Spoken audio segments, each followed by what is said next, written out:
pour notre leçon. Et vous avez dit que faisons-nous à nos leçons de français. Nous faisons aussi les présentations. Et c'est pourquoi je vous propose de faire cela qui peut dire, s'il vous plaît.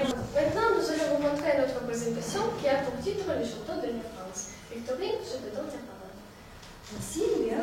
Commençons. C'est le cas du monde où se voit quel pays on parle français. Où est-ce qu'on parle français? On parle français au Canada, au Québec, aux Antilles, en Suisse, en Afrique, en Belgique et bien sûr en France. Bonne note. Voilà, ce sont les plus grandes villes de la France. Voilà, c'est le cadre touristique. Ici, c'est remarqué le centre touristique de la France, c'est-à-dire les grandes villes de la France. On dit que chacun moderne doit visiter la France. Tout d'abord, nous vous proposons un petit tour de France pour découvrir quelques villes de France. Tout le monde connaît que Paris est la capitale de la France.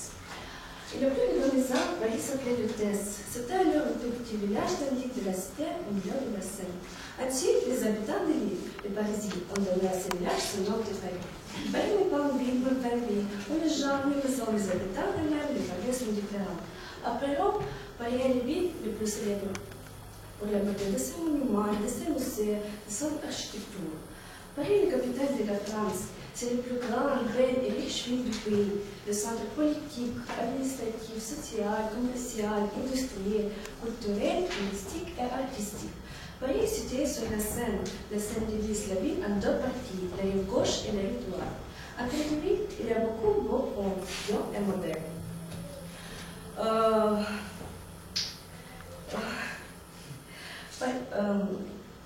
Ne t'inquiète pas, continue, ne t'inquiète pas. Le cœur de Paris, c'est l'île de la Cité, où nous passons célèbres monuments et bâtiments historiques.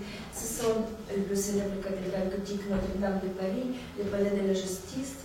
Dans l'île de la Cité se trouve le plus vieux pont de Paris en pierre qu'on appelle le pont Nord. Historiquement, la rive droite le plus riche en monuments qui est la rive gauche. Ici se trouve les plus grandes et les plus belles places de la capitale. Les places de l'Étoile ou les places de Charles de Gaulle, avec l'Arc de Triomphe et le tombeau de soldats inconnus sur l'Arc. Les places de la Concorde avec l'Obélisque et Dombey-Fontaine, etc. Sur la rive droite, les touristes visitent aussi le palais du Louvre, qui est aujourd'hui un des plus grands et riches musées artistiques du monde. Avant le Louvre était le palais des rois de France. Le plus au sommet de Paris, c'est la couronne de Montmartre avec la cathédrale de Sacré-Cœur. D'ici, on voit tout Paris avec ses rues et boulevards, ponts et parcs. On peut admirer les deux parcs qu'on appelle les rois de Vincennes et les rois de Bourg. Sur la rive gauche de la Seine, il y a aussi beaucoup de curiosités. Avant tout, c'est le Champ de Mars avec le célèbre Tour Eiffel qui est devenu déjà le symbole de la France. Il faut citer encore le quartier latin.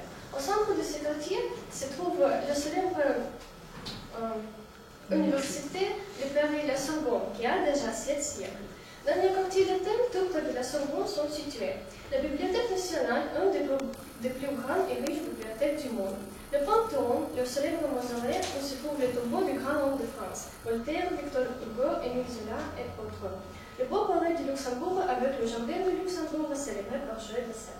Parlons maintenant de Paris, qui est une métropole, qui assume des fonctions politiques, administratives, commerciales, industrielles et intellectuelles. C'est à Paris que se trouvent les résidences du président de la République et du Premier ministre, l'Assemblée nationale et le Sénat, les ministères et les plusieurs organisations internationales. Pour la France, le monde se divise en 3 parties, Paris, les provinces et l'étranger. Et maintenant, je vais vous offrir les invitations pour faire un beau voyage à Paris et fêter le Noël et le Nouvel An. C'est le plus grand ville de France. Nantes, Bordeaux, Toulouse, on appelle la ville rose, Lyon, Marseille, Nice, c'est une grande ville touristique, et Strasbourg, etc. Maintenant, je vais vous raconter des châteaux et le palais des Éloires. Les définitions de nos palais et châteaux sont différentes. Les châteaux le plus souvent c'est une variante de forteresse. Le palais a dans son entourage un beau jardin avec des plantes exotiques et des pavillons. Le château est le demeure affermie du féodal. Les châteaux de l'Europe étaient construits dans des endroits bien défendus. Les tours principales étaient entourées par les remparts, les fossés et les murs. Le palais est le demeure royale et de l'entourage du roi, les chefs-d'œuvre de l'architecture en style différent d'après l'époque. Ussel, les façades du château sont formées en style de Renaissance. Chenonceau a été construit en 6e siècle, propriété privée.